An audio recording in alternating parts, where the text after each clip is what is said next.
খেতে আমাদের ভীষণ ভালো লাগে।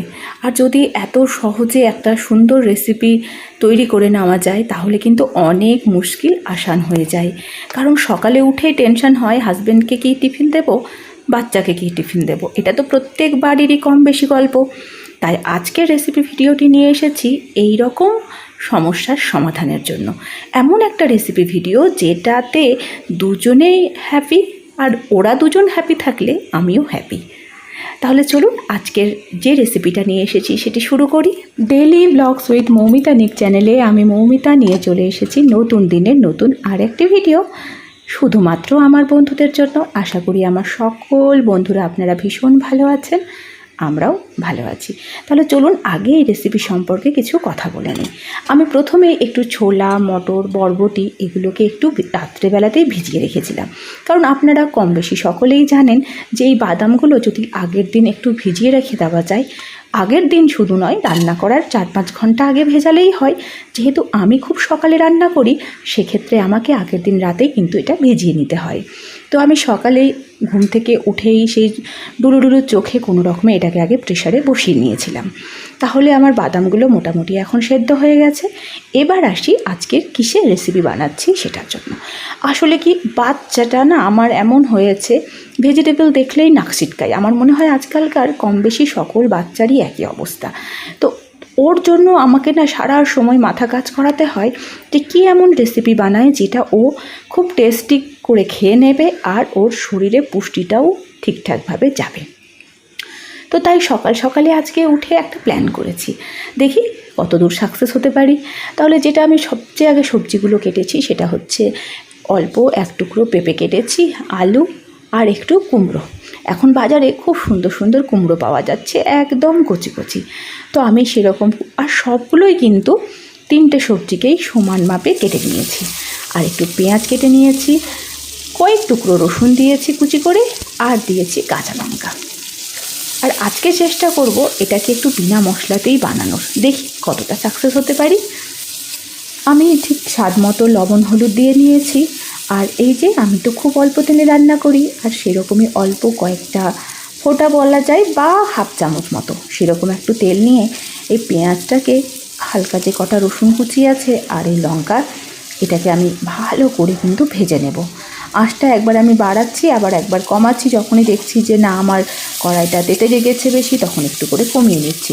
আপনারা তো একটু বেশি তেলেও রান্না করেন আশা করি, তাহলে আপনাদের এই আঁচ কমা বাড়ার যে খেলাটা সেটা একটু কম হবে। আমার ক্ষেত্রে এটা একটু বেশি টেনশনের হয়ে যায়, কারণ এই যে একটু কম তেলে রান্না, বুঝতেই পারছেন। তো যাকে, সেটা আমার এখন অভ্যাস হয়ে গেছে। আর একটু দেখলাম লাল লাল ভাজা হয়েছে, আর তার মধ্যে কিন্তু আমি দিয়ে নিলাম আমার এই কাটা সবজিগুলো। ওই যে বললাম 3টে জিনিস, যেটা একদম দেখুন সব কিন্তু সমান মাপে কাটা, যাতে একদম সুন্দরভাবে এটার স্বাদ হয়। কারণ আমার মনে হয় সবজির স্বাদটা নির্ভর করে কিছুটা হলেও না, বেশিটা আমার মনে হয় সবজি কাটার ওপর।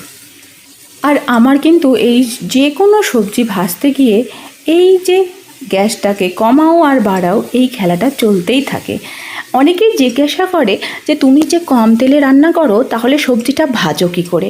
এই যে গ্যাস ওভেনের সাথে একটু খেলা খেলি, আর এই খেলতে খেলতে আমি সবজিটা ভেজে নিই।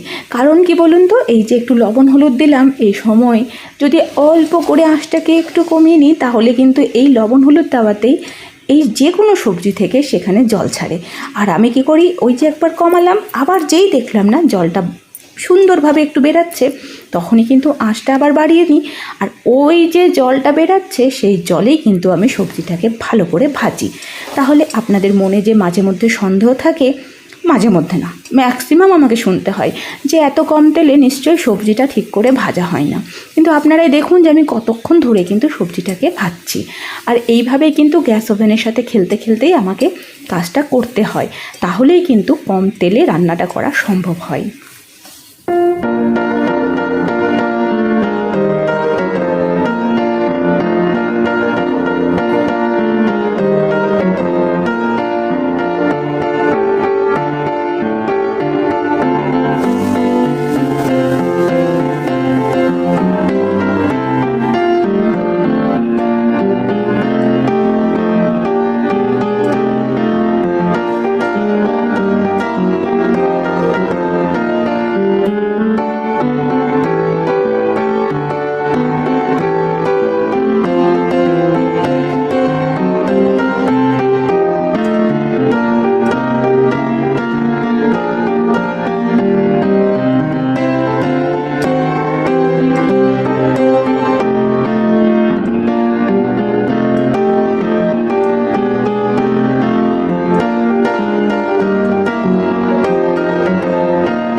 তাহলে দেখতেই পেলেন যে কত ইজি প্রসেসে আর কত সিম্পলভাবে আমি আজকের এই তরকারিটা রান্না করলাম, যেটা কিন্তু আমি দুজনেরই টিফিনে দিয়ে দিতে পারবো।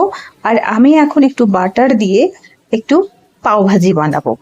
তো সেই গোল গোল যে পাও ভাজির যে পাওটা হয় সেটা নিয়ে আসা হয়েছে, আর সেটাকে যত সুন্দরভাবে কম আঁচে যতটা পারা যায় ততটা আমি খুব ভালোভাবে চারিপাশ থেকে হিট দিয়ে নেব। এটা আমার ছেলে যখন আমাকে বলেছিল যে মা আমার পাও ভাজি খেতে ভীষণ ভালো লেগেছে, বাচ্চা মানুষের তো আজকে একটা জিনিস ভালো লাগে কালকে আরেকটা জিনিস ভালো লাগে, এটা কিন্তু সব বাচ্চার বাড়ির গল্প আর সব বাড়িরই গল্প। তো আমি ও যখন কিছু বলে যে এটা ভালো লেগেছে তখন আমি একটু লক্ষ্য করি বা একটু চেষ্টা করি যে সেটা যদি বাড়িতে তৈরি করে দেওয়া যায় তাহলে কিছুটা হলেও তো সেটা হেলদি, তাই না? তো এই পাও ভাজিটা আজকে কিন্তু রাস্তার পাও ভাজির থেকে অনেকটাই হেলদি, আর খেতেও কিন্তু খুব সুন্দর হবে, কারণ বাড়িতে আমি এটা খুব সযত্নে রান্না করছি এবং আমি যে তরকারিটাও বানিয়েছি এই পাও ভাজির সাথে দেব বলে সেটাও কিন্তু খুব পুষ্টিকর, কারণ আমি ওখানে 3 রকমের সবজি দিয়ে বানিয়েছি আর খুব সুন্দরভাবে বানিয়েছি। তাহলে যদি আজকের ভিডিওটি আপনাদের ভালো লাগে অবশ্যই সঙ্গে থাকুন, আর এই রেসিপিটা অবশ্যই নিজেদের বাড়িতেও টিফিনে কিন্তু ব্যবহার করে দেখুন। তো আমি আজকে যেটা করলাম, আমি একই তরকারি রান্না করে একদিকে কিন্তু এই পাও ভাজিটার সাথে আমার ছেলেকেও দিয়ে দেব, আর মুড়ির সাথে আজকে এই তরকারিটা আমার হাজবেন্ডকে দেবো, কারণ আজকেও বললো আমি রুটি নিয়ে যাব না। ও ম্যাক্সিমাম দিন রুটি নিয়ে যেতে পছন্দ করে না, কারণ রুটিটা তো একটা হেলদি খাবার হয়ে যায়, আর ও বাড়ি থেকে যেহেতু পেট ভরে খাবার খেয়ে যায়, ও ফ্রুট নিয়ে যায়, অনেক রকমের ফল নিয়ে যায়, আর সঙ্গে হালকা টিফিনেরই কিছু একটা নিয়ে যায়। তো এই যে আমি দুজনের টিফিন বক্স নিয়ে নিয়েছি, একদিকে হাজবেন্ডের আর এইদিকে আমার ছেলের।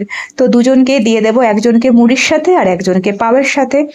তাহলে হলো না, খুব শর্টকাট একটা আইডিয়া দিয়ে দুজনকেই কিন্তু আজকে খুশি করে দেওয়া গেল। যে সমস্ত বন্ধুরা প্রথম থেকে এখন পর্যন্ত আমার ভিডিওর সঙ্গে যুক্ত আছেন তাদের সকলকে মন থেকে অনেক ধন্যবাদ। এভাবেই পাশে থাকুন, আমিও আপনাদের পাশে সব সময় আছি। কারণ কি বলুন তো, এখন পুরো ভিডিও দেখার মানসিকতা খুব কম, যদি কেউ দেখে তখন স্পিড বাড়িয়ে দেখে, তাহলেও কিন্তু ভিডিওর 12টা বেজে যায়। আর এই রকম যারা একদম পাশাপাশি ভাবে একে অপরের পাশে থাকেন, সত্যি মন থেকে তাদেরকে স্যালিউট। আর আমি একটু না ছেলের টিফিন বক্সে একটু আলু, একটু কুমড়ো, একটু পেঁপে, যেগুলো একটু অন্যরকম খেতে, মানে আমার ছেলে যেহেতু এই বাদাম জাতীয় জিনিসটা খুব একটা পছন্দ করে না, এবার স্কুলে এই বাদাম জাতীয় গেলে ও ফেলে দেবে আমি জানি, বাড়িতে তো আমার ভয়ে তবু একটু একটু করে খেয়ে নেবে, স্কুলে ও কি করে এটাকে ফেলে দেয়। তার জন্য ওর টিফিন বক্সে তরকারিটা আমি একটু ভেবে চিন্তেই দিলাম, আর এইদিকে এবার পাউগুলোকে আমি সুন্দরভাবে টিফিন বক্সে সাজিয়ে দেবো। তাহলে চলুন বন্ধুরা, আজকের ভিডিও এখানেই শেষ করি। দুজনের টিফিন বক্স তো হয়ে গেল রেডি, আপনারাও চাইলে এটি বানিয়ে একটু দিতে পারেন। যদি ভিডিওটি ভালো লাগে তাহলে অবশ্যই একটু কমেন্টে জানাবেন। নতুন বন্ধুরা চ্যানেলটি সাবস্ক্রাইব করে বেল আইকনটিকে প্রেস করে দেবেন, তাহলে এরপরে নতুন ভিডিও দিতে না দিতেই চটাস করে নোটিফিকেশন পৌঁছে যাবে আপনাদের কাছে। তাহলে সকলে সুস্থ থাকুন, ভালো থাকুন, হেলদি খাবার খান আর হেলদি লাইফস্টাইল লিড করুন, তাহলেই আমরা সবাই সুস্থ থাকতে পারবো, কারণ সবকিছুর ওপরে কিন্তু আমাদের সুস্থতাটাই সবচেয়ে বেশি দরকার। তাহলে চলুন আজকের মতো টাটা, বাই বাই।